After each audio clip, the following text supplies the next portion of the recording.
नहीं। तो मेरा कहने का आशय यह है कि योग कहां बन रहा है,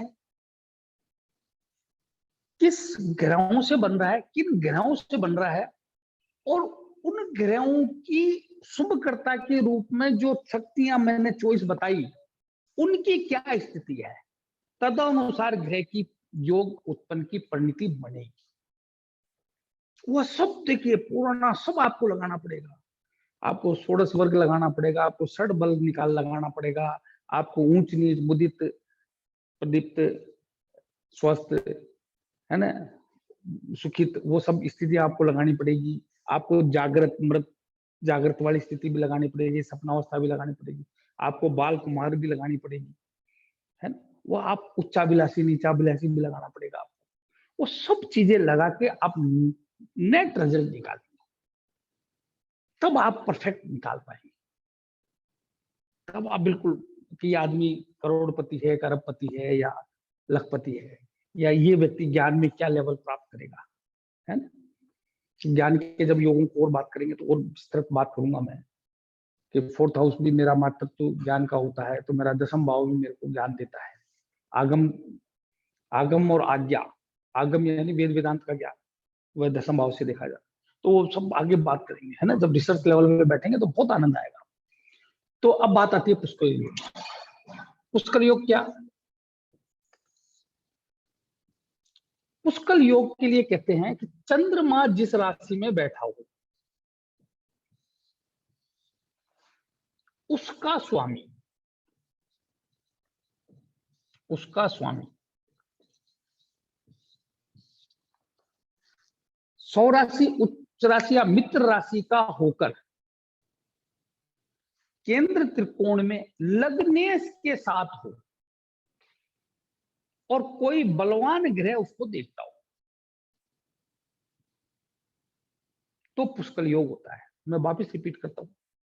सबसे पहले क्या देखेंगे कि चंद्रमा किस राशि में बैठा है, वह, यानी कि देखिए मैं क्या करना चाह रहा हूं, शास्त्र की एक बहुत बड़ी बात जो मैंने आपको शुरू में बताई थी, डिस्पोजिटर, राशि यानी कि भाव, जो भी भाव है उसका डिस्पोजिटर, और जो भी नक्षत्र है उसका डिस्पोजिटर। यहाँ पे देखिए वो योग बनाता है कैसे, कि चंद्रमा किस राशि में बैठा हुआ है।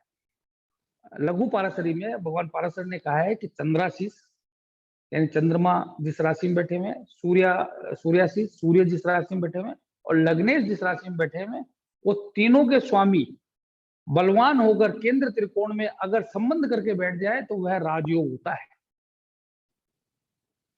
वह राजयोग होता है। क्या क्या राजयोग होता है? जिसपे बहुत जोर दिया है पाराशर जी ने, बहुत जोर दिया है। वापिस रिपीट करता हूं, यह आपको भी ध्यान रखना चाहिए। सूर्य जिस राशि में बैठा हुआ है उसका स्वामी, चंद्रमा जिस राशि में बैठा है उसका स्वामी, और लग्नेश जिस राशि में बैठा है उसका स्वामी अगर बलवान होकर केंद्र त्रिकोण में सौराशि, मित्र राशि या उच्च राशि के ग्रह में बैठे हों, शुभ होकर बैठे हों, तो वह राजयोग होता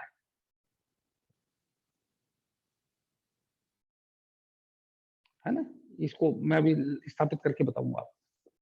तो चंद्रमा किस राशि में बैठा है उसका स्वामी सौराशि, मित्र राशि या उच्च राशि का हो, वह लग्नेश के साथ हो, दूसरी कंडीशन, केंद्र त्रिकोण में हो और बलवान कोई ग्रह उसको देखता हो,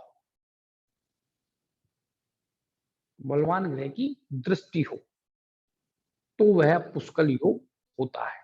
जैसे मान लीजिए किसी का चंद्रमा मेष राशि में बैठा है, सॉरी सिंह राशि में बैठा है, सिंह का स्वामी सूर्य, यहां ले लेता हूं, चंद्र कुंडली बना देते हैं इसमें, ये चंद्रमा है, इसका स्वामी सूर्य,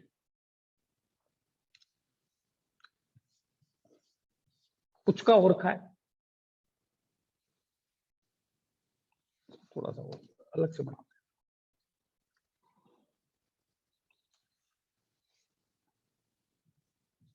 मीन राशि, इसी राशि में ले लेते हैं। ये सूर्य उच्च का ओरख है, ये लग्नेश गुरु के साथ है, और यहां से शनि इसको देख रहा है, और यहाँ चंद्रमा है। तो चंद्रमा किस राशि में है? सूर्य की राशि में। सूर्य क्या ओरख है? उच्च के ओरख है। किसके साथ है? लग्नेश के साथ है। और एक बलवान ग्रह शनि अपनी राशि का हो गया तो बलवान हो गया, हालांकि वह शत्रु है, वो उसको देख रहा है, लेकिन ये पुष्कर योग बन रहा है, बन रहा द्वितीय भाव में, इसलिए इसकी थोड़ी सी पावर कम हो गई। अगर ये केंद्र त्रिकोण में बनता तो ये बहुत ही श्रेष्ठ योग होता, श्रेष्ठतम योग होता, ठीक है ना। ये पुष्कर योग, क्लियर। अब इसके बाद एक अमल कीर्ति योग होता है, जिसको आमला योग भी बोलते हैं। बड़ा सरल, लगन से दशम या चंद्रमा से दशम में कोई शुभ ग्रह हो तो वह अमल कीर्ति योग होता है। कहने का आशय क्या कि दशम भाव कुंडली का सबसे बलवान भाव होता है, इसलिए उसको बली भी कहा जाता है।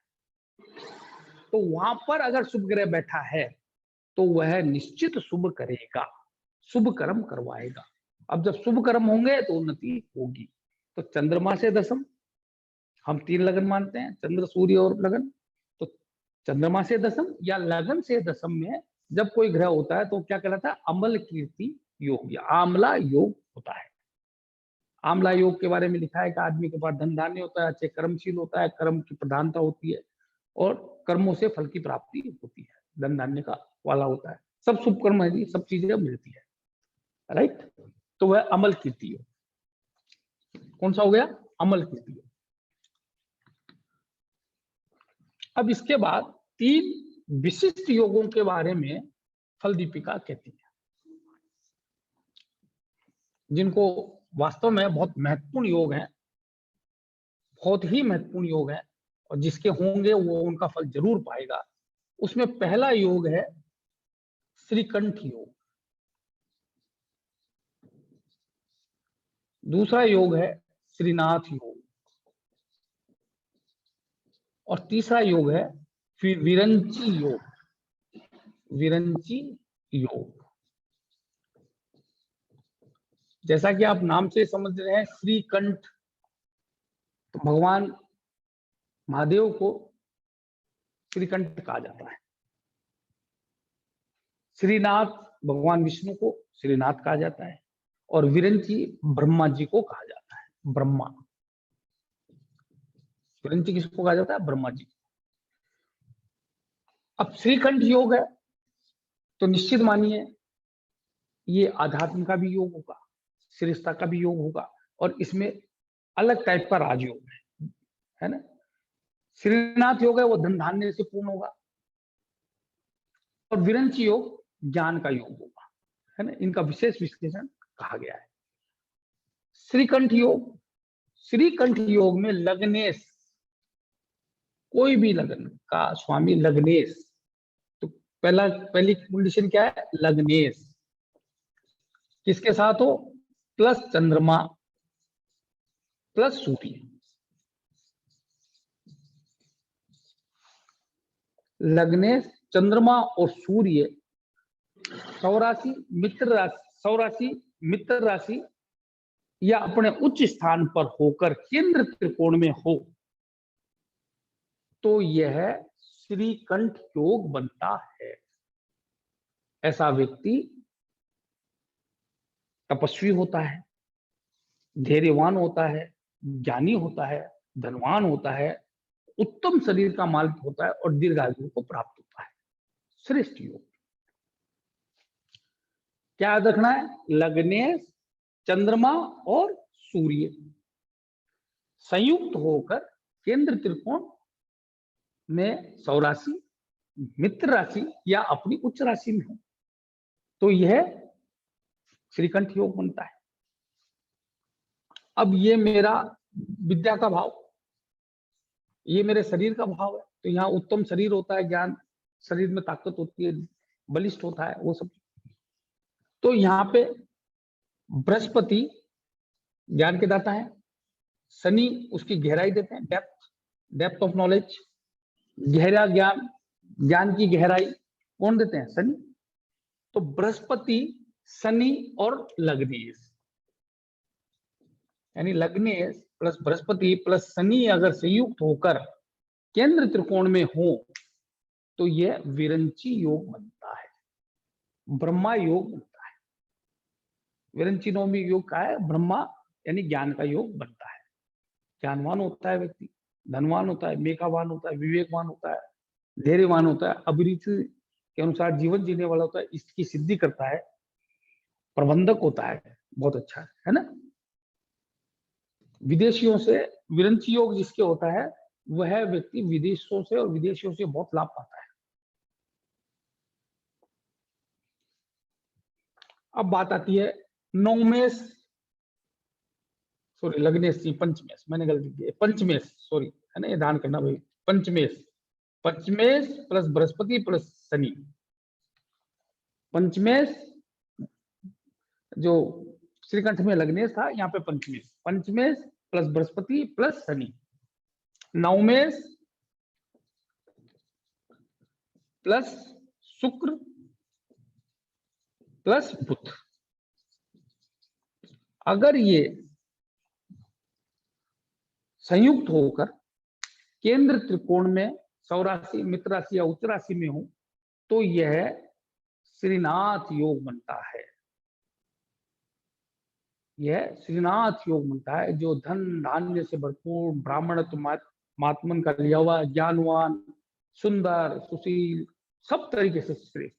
तो ये तीन योगों को आप विशेष रूप से, विशेष वर्णन है इनका, कुछ नहीं करना। लग्नेश प्लस चंद्रमा और सूर्य, पंचमेश बृहस्पति और शनि, और नवमेश शुक्र और बुध। आपने विशारद के टाइम भी पढ़े होंगे, आपको याद नहीं होंगे, पर आप मेरा वादा है आप जिंदगी में भूलोगे नहीं। आप कभी, अभी मैंने लक्ष्मी योग पढ़ाया था आपको, उसमें मैंने क्या बताया? शुक्र और नवमेश तो वो लक्ष्मी योग बनाते हैं। ये लक्ष्मी जी का विस्तृत बड़ा रूप,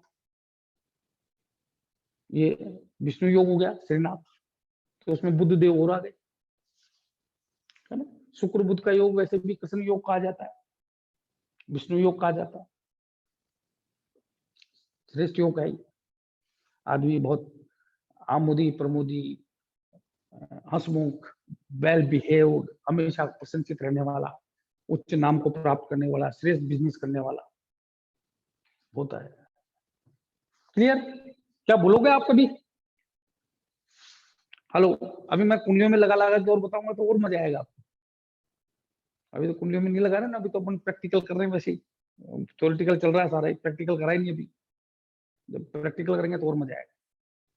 पर आप भूलोगे कभी? हाँ जी, उत्तम नहीं जी। सर, या मेरा ये उद्देश्य है कि आप कभी भूलो नहीं। तो मैंने जितने योग बताए हैं वो आपको लॉजिक और उनकी पूरी फॉर्मेशन कैसे है वो सारी बताइए आप, ताकि आप भूलो नहीं। पढ़ने का मतलब पढ़े और भूल गए, क्या मतलब निकला? कोई मतलब नहीं। पर मैं जिस हिसाब से आपको बताने की कोशिश कर रहा हूँ, आप मेरे हिसाब से आप भूलोगे नहीं, आपको खटाक से याद आ जाएगी चीज। बल्कि आपको, जैसे आप देखोगे नवमेश का शुक्र के साथ योग है तो आप फट से कहोगे यार लक्ष्मी योग हो गया, और ये कहीं बुध से भी तो संबंध नहीं हो रहा, और यार ये तो श्रीनाथ योग हो गया। अब एक चीज बताइए, मैं बार बार कहता हूं कि किताब में वक्षमान है, इंडिकेटिव है। अगर मान लीजिए संयुक्त नहीं होकर अगर केंद्रीय संबंध भी बना रहे हैं या किसी प्रकार से दृष्टि संबंध भी बना रहे हैं तो वह श्रीनाथ योग तो बनेगा, थोड़ा कमजोर हो सकता है, पर है तो श्रीनाथ योगी, शुभ तो होगा ही होगा। आप बताइए होगा कि नहीं होगा? हेलो, तो एज इट इज मत रखिए, हम रिसर्चर है, मतलब इनका संबंध किसी भी प्रकार से हो तो वह शुभ है, ये मानिए आप,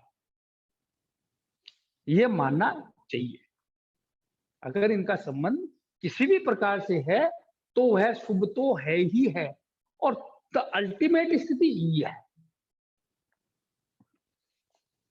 समझ मेरी बात को आप? कहीं भी ये योग बन रहा है, जब तक इसका भंग नहीं हो रहा तब तक ये योग है। अब वो अल्टीमेट स्थिति का वर्णन यहाँ है। अब इसमें किसी भी प्रकार का संबंध हो रहा है, जो हम पंचविध संबंध, चतुर्विध संबंध, कोई चतुर्विध लगाते हैं, पंचविध लगाते हैं, तो वह संबंध हो रहा है, तो भी ये योग है, तो भी ये योग है। तो यहाँ पे ये नहीं साहब, ये तो ये चीज ऐसे नहीं हो रही तो ये हुई नहीं, अड़ जाते हैं कई लोग। अरे भाई, फिर भी प्रभाव आएगा। मान लीजिए किसी के 9 में शुक्र और बुध, 9 में मान लीजिए यहाँ बैठे हैं लगन में, मान लीजिए मेष लगन ले रहा हूं, अब 9 में हो गए बृहस्पति, है ना, और यहाँ शुक्र बैठे हैं और यहाँ बुध बैठे हैं। अब है सब दूर दूर, लेकिन एक त्रिकोण संबंध है इनका, एक दूसरे की लाभ कर रहे हैं, एक दूसरे को लाभ कर रहे हैं। तो ये एक तरह का योग हो ही गया ना, एक तरह का योग हो ही गया। थोड़ा कमजोर हो गया क्योंकि यहाँ शुक्र को जो है शत्रु राशि प्राप्त हुई, जो शुक्र को शत्रु राशि प्राप्त हुई तो वो थोड़ा कमजोर हो गया, लेकिन फिर भी योग तो है ही ना। ऐसे तो विवेक को बढ़ाना है, रटी रटाई लाइन पे चल के नहीं करना। ऐसे अगर जाओगे तो करोड़ों योग बन जाएंगे, तो आपको रिजल्ट निकालना है कि ये योग क्यों हुआ, तो ये कम होगा तो क्या प्रभाव देगा, देगा कि नहीं देगा, है ना, वो वाली बात। मान लीजिए अब ये तीनों केंद्र में बैठ जाए, मान लीजिए यहाँ बृहस्पति है, यहाँ शुक्र है और यहाँ बुध है, तो भी ये योग बनेगा, पर पहले वाले से थोड़ा कम बढ़ेगा, पर बढ़ेगा जरूर। ठीक है ना। ये तो ये हुए तीनों योग, श्रीनाथ, श्रीकंठ और विरंची योग। मैं समझता हूं आप इनको भूलेंगे नहीं। अब इसी क्रम में आगे चलते हैं, दो विशिष्ट योगों के बारे में फल दीपिका कहती है। मैं अभी फल दीपिका से शुरू कर रहा हूं, धीरे धीरे आगे इंटेंसिफाई करूंगा। एक पर्वत योग और एक काहल योग, ये समझने के योग है, इनको पूरे मन, विवेक और बुद्धि से समझना। आप इनमें रहस्य है। क्या कहते हैं कि कोई ग्रह केंद्र त्रिकोण में बैठा है, कोई ग्रह, जैसे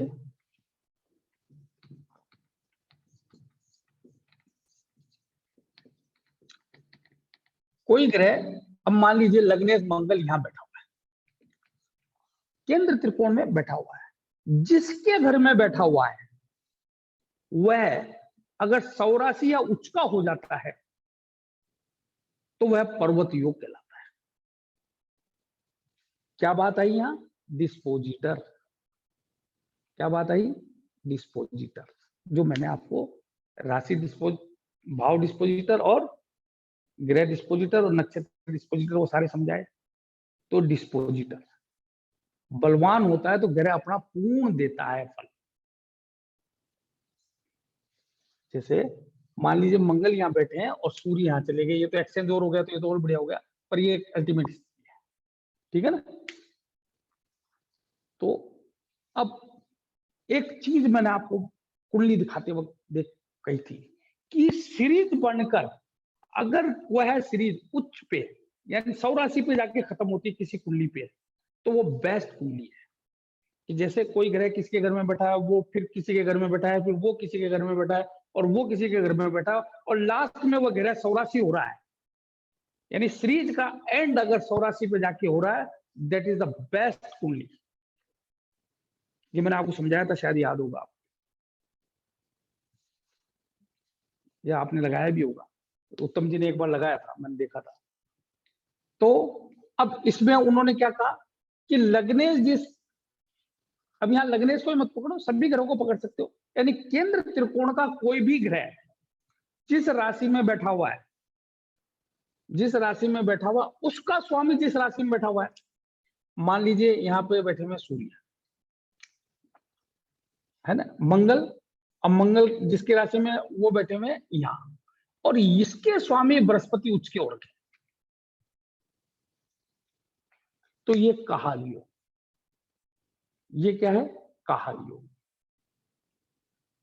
अब अगर किसी व्यक्ति के यही सीरीज मान लीजिए तीसरे, चौथे, पांचवें स्टेज पे जाती है कि कोई ग्रह केंद्र त्रिकोण का स्वामी होकर किसी राशि में बैठा हुआ है, उसका स्वामी फिर किसी राशि में बैठा हुआ है, फिर वो किसी में बैठा हुआ है, उसका जो अंतिम है वो सौराशि का होकर खत्म हो रहा है, कि उच्च राशि में तो फिर आगे जाएगा, सौराशि का खत्म हो रहा है, वो लास्ट पॉइंट होगा, सौराशि लास्ट पॉइंट होगा, तो वह श्रेष्ठ कुंडली होती है, वह श्रेष्ठ कुंडली होती है, और वह शुभ स्थान पर हो केंद्र त्रिकोण में हो तो बहुत बढ़िया। तो ये कहा लियो फल दीपिका का। एक अन्य किताब में पर्वत योग और काहल योग का वर्णन अलग है। वहां पे पर्वत योग में कहा गया चतुर्थ का और नवम का स्वामी बलवान होकर केंद्र त्रिकोण में बैठे तो पर्वत योग होता है, वो मैं अलग से समझाऊंगा। लेकिन एक चीज जो काहल योग में कही गई वो मैं बताना चाहूंगा। अगर लगने से 6, 8, 12 के स्वामी, ये बहुत महत्वपूर्ण योग है, देखना भैया, ये भी काहल योग ही कहा गया है। लगने से 6, 8, 12 के स्वामी अगर केंद्र में हो तो यह शुभ योग होता है। ये बहुत महत्वपूर्ण है, इसको मन मस्तिष्क में बैठा लेना, इसमें मैं बहुत बात करने वाला हूँ आगे भी। लगने से अगर 6, 8, 12 के स्वामी केंद्र में है तो वो शुभ हो जाते हैं, यानी उनका पापत्व तो खत्म हो जाता है। केंद्र की इतनी महिमा है, वहां गॉर्डलिंग लोड हो जाता है लगने से, तो उसको भी काहल योग कहा गया। आपका जो पाराशर लाइट है उसमें ये लिखा हुआ है, ये योग दिया हुआ है, शायद स्वार्थ चिंतामणि का यही योग है। तो ये आपको मैंने पर्वत योग और काहल योग बताया, मैं समझता हूँ आप इनको नहीं भूलेंगे। आप कपिल जी हैं क्या आज? नहीं, कपिल जी स्टार्टिंग में थे सर, अभी चले गए। सर आपको अच्छा। याद हो तो 8-9 महीने पहले मैंने आपसे इसी योग पे एक बार मैं गाड़ी चला रहा था, डिस्कस किया था कि मेरा अष्टमेश शुक्र उच्च का होके लगन में बैठा है और बृहस्पति लग्नेश से उसमें केंद्र में ही है। तो नितिन कश्यप जी के जो वीडियो थे उसमें कहीं मैंने पढ़ा था उस टाइम की ये आपको मतलब वो अटकलों के साथ आगे बढ़ाएगा, या जो होता है ना मतलब रुकावटों के साथ। तो फिर आपने इसको बोलता है नहीं ये तो गलत नहीं है, अच्छा योग है। फिर आपने उस टाइम मुझे योग समझाया था हाँ सर। हाँ हाँ, बिल्कुल सही बात है। ठीक है ना, तो ये पर्वत योग और काहल योग, मैं समझता हूँ आपको ये क्लियर हो गए होंगे। अब मैं सोचता हूँ कि थोड़े सरल वाले योग ले लिया जाए, नहीं तो बड़ा लंबा मामला हो जाएगा, है ना? क्योंकि मेरे को बहुत सारे योग पढ़ाने हैं आपको। देखिए, फल दीपिका में 66 योगों का एक विशेष विश्लेषण है, 66 योगों का एक विशेष विश्लेषण है, उसको मैं बहुत छोटे में सम अप करना चाहता हूँ। क्या है वो 60? हाँ, एक योग रह गया, एक योग रह गया, आप लोगों में भी याद नहीं है, महाभाग्य योग। महाभाग्य योग, इसका विशेष विश्लेषण है। क्या? अगर पुरुष की कुंडली है और उसका दिन का जन्म है, पहले कंडीशन क्या है? पुरुष की कुंडली हो, दिन का जन्म हो। दूसरी कंडीशन क्या है? कि लग्नेश, चंद्र और सूर्य। लगन कितने बताया मैंने हमेशा हर बार आपको? तीनों लगन, यानी तीनों लगन विषम राशि में। लगन है ये, लगन लगन है, लग्नेश नहीं, लगन। तीनों लगन विषम राशि में हो, यानी कि लगन, चंद्र और सूर्य, यानी लगन चंद्रमा विषम राशि में हो और सूर्य विषम राशि में हो, दिन का जन्म हो और पुरुष की कुंडली में हो, तो यह महाभाग्य योग कहलाता है।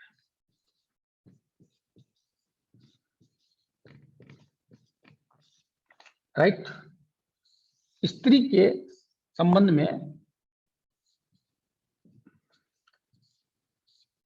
रात का जन्म हो और लगन, यानी तीनों लगन, लगन, चंद्र और सूर्य सम राशि में हो, तो यह महाभाग्य योग कहलाता है। यानी जैसे आप स्त्री की कुंडली में देखें और रात का जन्म देखें तो आपको महाभाग्य योग याद आना चाहिए। फिर आप लगन देखें, चंद्र देखें और सूर्य देखें। और अगर पुरुष की कुंडली देखें, दिन का जन्म देखें तो आप इसको देखें, ठीक है ना। तो ये महाभाग्य योग होता है, ठीक है ना। जैसे मेरे जो लग्न है वो सम है, लेकिन मेरा लग्नेश विषम राशि में है, सूर्य विषम में है और चंद्रमा विषम में है, तो वो थोड़ा सा कंटेंट बन जाता है। लेकिन यहाँ पे उसका अल्टीमेट होना चाहिए, ये सब चीजें होनी चाहिए, तभी उसको माना जाता है ना, तभी वह फलीभूत होता है। तो इसको जरूर जब भी कुंडली देखो तो स्त्री पुरुष की कुंडली देखते ही ये चीज जरूर देखनी चाहिए, ये कभी भी छूटना नहीं चाहिए, है ना। ये महाभाग्य। अब रात और दिन की बात आई है तो एक योग और बता देता हूँ आपको।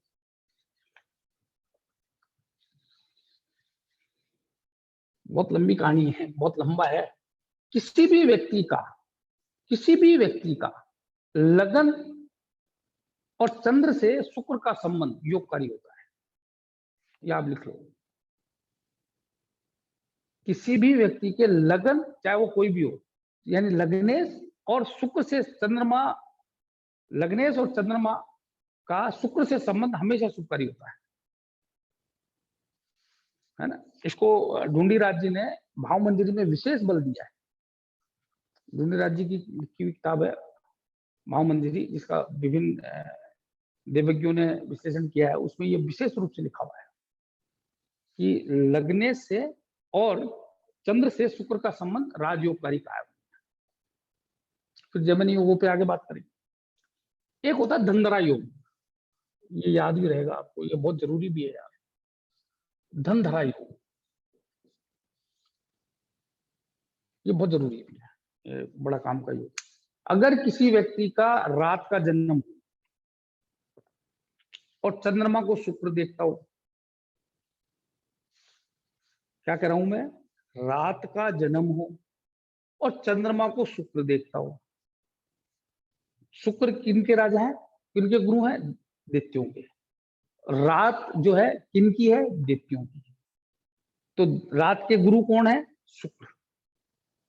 रात के गुरु कौन है, शुक्र। तो रात का जन्म हो और चंद्रमा को शुक्र देखे, और दिन का जन्म हो और चंद्रमा को गुरु देखे, क्योंकि दिन के गुरु कौन, गुरु। देवताओं के गुरु कौन, गुरु। तो ये योग क्या बनता है धंधरा, कि रात का जन्म हो, चंद्रमा को शुक्र देखे, और दिन का जन्म हो और चंद्रमा को गुरु देखे, तो ये धनधरा योग होता है। कौन सा होता है, धनधरा योग। ये बहुत ही शुभ योग माना गया, इससे चंद्रमा को बल मिलता है। और जब चंद्रमा बली होता है तो मनोरथों की पूर्ति होती है, सुखपूर्व स्त्री की प्राप्ति होती है, सुखपूर्व वाहन की प्राप्ति होती है, सुखपूर्व संतति की प्राप्ति होती है, सारे मनोरथ पूरे होते हैं, our dreams and desires, hobbies and विशेष वो फुलफिल होती हैं, आदमी प्लेजरस लाइफ जीता है ना। तो वो उसमें धनधरा योग का विशेष वो है, ये जरूर याद रखिएगा, इसको मत भूलना। एक और योग बता देता हूं। अगर अष्टम और 12वें भाव में शुभ ग्रह हो तो ये हरि योग होता है, ये भी जरूर याद रखना। अष्टम और 12वें में शुभ ग्रह अच्छे कहे गए, नहीं तो हरि योग क्यों कहा जाता, तो इसको हरि योग कहा गया है। अष्टम और 12वें में अगर शुभ ग्रह हो तो हरि योग है ना, इसलिए कहा गया है कि 6-8-12 में शुभ ग्रह उत्तम होते हैं।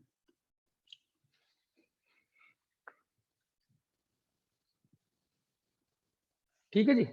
अब ये बहुत सारे हैं, चलो एक दो योग और बता देता हूं। एक होता है लगन। लगन से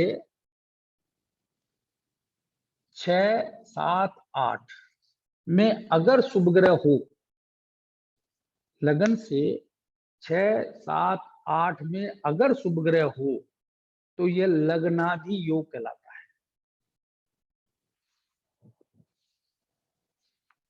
लगन से 6, 7, 8 में शुभ ग्रह हो तो ये लग्नाधि योग कहलाता है। व्यक्ति धनवान होता है, स्वस्थ होता है, खुश मिजाज होता है, हर तरह की संपत्ति और सुखों को प्राप्त करता है, ऐसा कहा है साहब।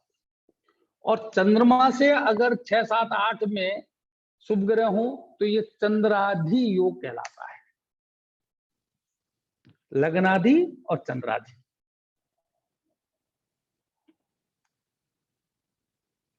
समझ में आ रहा? लग्नाधि और चंद्राधि योग होता है। अब मैं उन 66 योगों पे आता हूं। 66 योगों को बहुत सरलता से समझाने की कोशिश करूंगा। देखिए, उसमें 30 योग तो जो है, 28 है या 30 योग है, महायोग है। महायोग, कोई स्त्री पुरुष वाला महाभाग्य योग था, ये महायोग है ना। रात दिन वाला वो महाभाग्य योग था, ये महायोग है। अगर एक्सचेंज हो, अगर एक्सचेंज है, शुभ स्थानों का शुभ स्थानों से एक्सचेंज है, तो वह 30 बनते हैं। ये लग्नेश द्वितीय, द्वितीय लगन में, लग्नेश चतुर्थ, चतुर्थेश लगन में, पंचमेश लगन में, ये ऐसे करके चतुर्थेश पंचम में, पंचमेश चतुर्थ में, है ना, ऐसे करके 30 योग बनेंगे। ये महायोग कहलाते हैं। यानी कि शुभ स्थानों का एक्सचेंज शुभ स्थान पर हो। समझ लो ना आप, लग्नेश द्वितीय में, द्वितीय लगन में, चतुर्थेश लगन में, लग्नेश चतुर्थ में, या चतुर्थेश द्वितीय में, द्वितीय चतुर्थेश में, तो ये टोटल 30 बनेंगे, है ना। ये महायोग कहलाते हैं। ये शुभ है, यानी एक्सचेंज हम जानते हैं शुभ होता है, लेकिन यहाँ शुभ स्थानों का एक्सचेंज है। द्वितीय और एकादश को भी इसमें लिया गया है, द्वितीय और एकादश को भी लिया गया है। अगर ये एक्सचेंज 6, 8, 12 से होता है, यानी 6, 8, 12 के स्वामी इनसे एक्सचेंज करते हैं, तीसरे को छोड़कर, तो वह दैन्य योग है। कौन सा है? दैन्य योग, खराब। षष्ठेश लगन में चला जाए, लगने छठे में चला जाए, ये सब दैन्य योग जितने भी बनेंगे 6, 8, 12 से, तृतीय को छोड़कर, वह दैन्य योग। और जितने भी इस तृतीय से बनेंगे, वो खली योग। यानी इन सारे भावों से तृतीय का जितना भी एक्सचेंज बनेगा वह खली योग। यानी तृतीय जो है वो खल का काम करता है, उसका उत्तम नहीं कहा गया। वह रोग, रुकावट, बाधा, यानी उसको बिना परिश्रम के यहाँ कोई सफलता नहीं देता है। ये फल दीपिका के योग हैं 66, जिनको दैन्य योग कहा गया है, और ये शायद 28 होते हैं, है ना। इस प्रकार ये 28 और 30 खलयोग, ये 66 योगों का वर्णन किया गया है। दैन्य योग, खलयोग, और इनका टोटल 66 योग कहे गए हैं, जो खराब कहे गए, है ना। ये आप गिन लेना, तो ये 66 होते हैं टोटल। ये दैन्य योग का कहे गए हैं, यानी कि शुभ स्थानों का एक्सचेंज हो, बहुत बढ़िया। 6, 8, 12 से एक्सचेंज हो तो वह दैन्य योग, और अगर तीसरे से एक्सचेंज हो तो वह खली योग। ये खराब योग कहे, ये दैन्य योग खराब है, खलयोग खराब कहा गया। यह शुभ परिणाम देता है। खलयोग जो है पराक्रम कराता है, मेहनत के बाद फल देता है। थर्ड हाउस हमने पढ़ा था ना, परिश्रम मेहनत का है, तो परिश्रम के बाद फल देता है। तो इनको इस तरह से आप देखें, है ना। ये 66 योग है। ये फल दीपिका का विशेष वो है, मंत्रेश्वर महाराज ने इस पे बहुत जोर दिया है। आप सारे को बैठ के आपको लिखना है, लग्नेश द्वितीय, द्वितीय लगनेश, लगनेश चतुर्थेश, चतुर्थेश लगन, द्वितीय चतुर्थेश, पंचमेश चतुर्थेश, ऐसे सब का बनाओ आप, और लिखना एक एक को लिखना। क्या टाइम हो गया?